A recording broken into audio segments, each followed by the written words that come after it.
Ggives to Cash, pag-usapan natin. Hello guys, si Jerome Villahermosa nga pala o kilala sa YouTube channel na JV's Official Channel. So ngayong araw ay pag-usapan natin yung Ggives. Ano nga ba yung Ggives? Guys, ang Ggives ay isa sa mga pinakasikat na loan services ni GCash. So si GCash ay meron siyang loan services, yung GLoan, yung Ggives, GCredit at yung Borrow Load. So yung Ggives ay ginagamit sa pang shopping, grocery, online, ganun. Si Ggives guys ay powered by Fuse Lending Financing.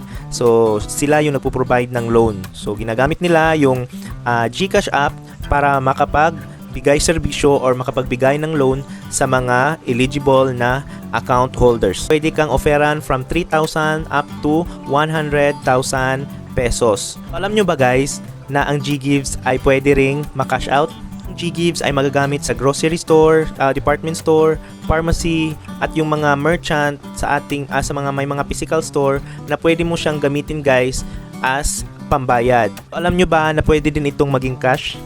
As a trader guys, tumutulong kami sa mga GCash owners na mai-cash out yung Ggives nila. So, hindi lang siya pambayad ng bills, pambayad sa GCash app, mga pay bills, mga pang-load or pang-shopping online, pang-grocery, yan. Pwede nating i-convert yan into cash. So si Ggives guys ay meron siyang interest rate 0.99% up to 4.99%. Kung i-compare mo sa mga 5-6 dyan, mas mababa siya yung interest rate niya.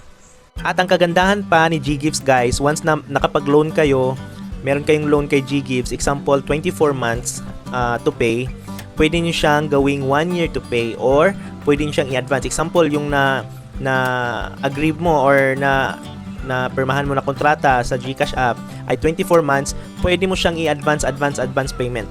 Ganon. Hanggang pwede mo siyang kumpletuhin within 1 year.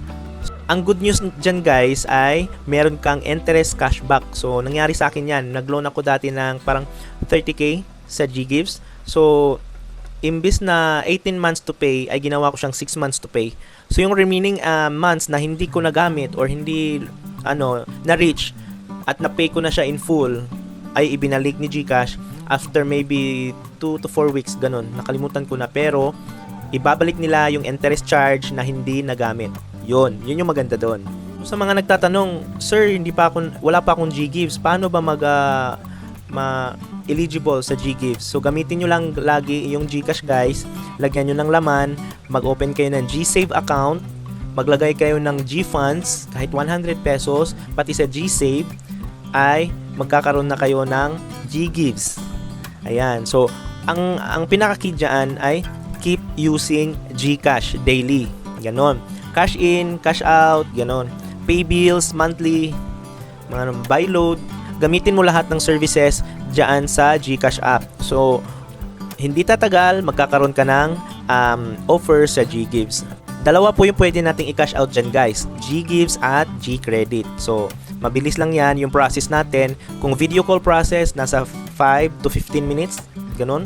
Pinakamataas na yung 20 minutes. Depende yan sa kung gaano ka kabilis pumindot, mag-follow ng instruction. Dito sa JV's Trading Services guys, ay legit payout talaga tayo dito. Real time yung payout natin. Except kung may aberya yung process natin. Pero in the end, kahit medyo matagalan, kasi example, may aberya yung resibo or nag-float yung natin, 3 to 4 days ay makukuha mo ulit yung Ggives mo or makakash out mo siya.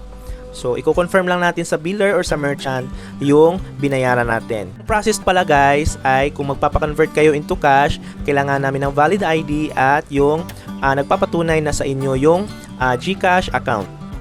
So, bawal tayo guys na gumamit ng ibang GCash account. It's illegal. So, prone to sa mga scammers. Paano ba ma-spot yung mga legit trader guys? Katulad nito, gumagawa kami ng video or nakikita nyo yung Facebook account namin is matatagal na. Ayan, yung sa akin alone is 2014 pa yung account ko, okay? July 31, 2014. So, kung merong may magkopya ng pangalan ko, ng Facebook account ko, make sure na i-check nyo yung about section at yung profile created. Kasi, pag bago pa yon, hindi ako yon, okay? Ganun lang. Guys, sa pag-legit check, included na yung pag-check ng kung kailan ginawa yung Facebook account. Tapos, tingnan nyo yung mga videos guys. Tingnan nyo yung mga videos. Kung legit ba talaga. Kung meron siyang in-upload ng mga video, same ba lahat ng mga muka, o matagal na ba yung mga videos niya, pati sa photo, sa album, ganun. Busisiin nyo yung profile niya. Tsaka mga friends, ganun. At meron tayong pinin-post sa ating Facebook account kung saan andun yung mga client natin na mga old client or mga recent client na nagpapa-convert sa atin at nag-comment doon na legit. Okay? Yun yung guys, para kampante kayo. Ayan. So, tumatanggap din ako ng meetup nearby in Cagayan de Oro City at depende din po sa amount. Kasi kung 3,000 pesos lang, medyo alanganin. Okay? Kasi sa gas pa lang, lugi na. Kasi konti lang naman talaga yung pinapatong namin dito. So, kumukuha kami sa merchant. Ang process kasi dito, kumukuha kami sa merchant ng mga bills or QR code. Tapos, ito yung ipaprocess namin. So, balik kami mga trader, nagko-commission lang. Okay?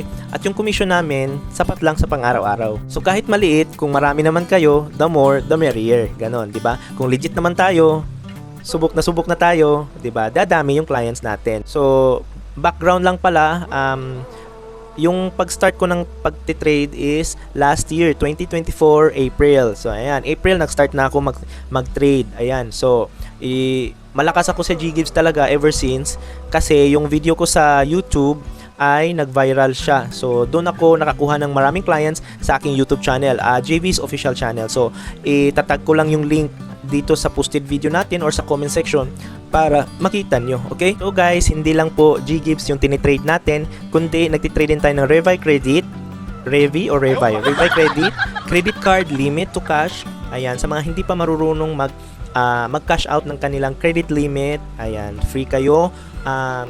Mag-PM sa akin para ma-assist ko kayo paano i-cash out yung credit limit nyo. Kahit anong bank, Union Bank, Security Bank, BPI, BDO, ganon. Maya Black, yung bago. Yan, China Bank. Kahit anong bank na credit card, pwede nating i-convert yan into cash. Ayan, with minimal fee lang, guys. So, yung fee natin, nagre-range lang sa 10% to 15%. Depende sa services, okay?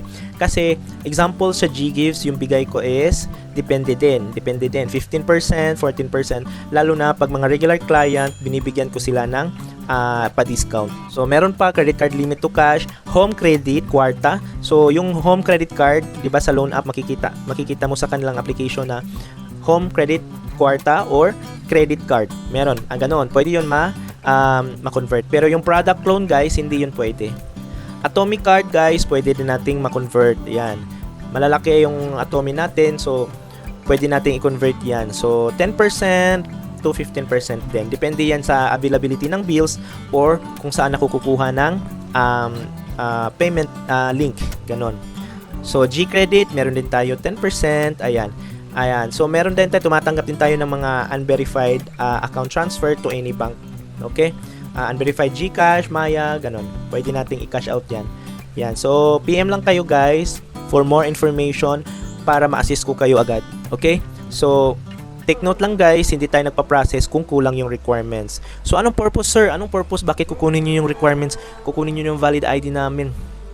I-scamin nyo kami sir? Ganon? Hindi po. For reference po yan. Titingnan natin kung ikaw ba talaga yung nagmamayari ng GCash. Kasi kung walang requirements, puro process lang kami ng GCash, GGives, ganon. Hindi namin alam kung sino may-ari. Prone to scam po yan. So, prone to ma-abuse yung services at magagamit ng ibang tao yung GCash account, di ba? Except, meron kaming mga consideration na kung mag-asawa or magkapatid, basta may authorization sa kanila na approve sa kanila na ikaw yung gagamit, walang problema. Ganun. Ikaw mag-process, walang problema. Ganun. Basta kompleto yung requirements. Okay? So, yun lamang guys. Medyo mahaba na yung video natin.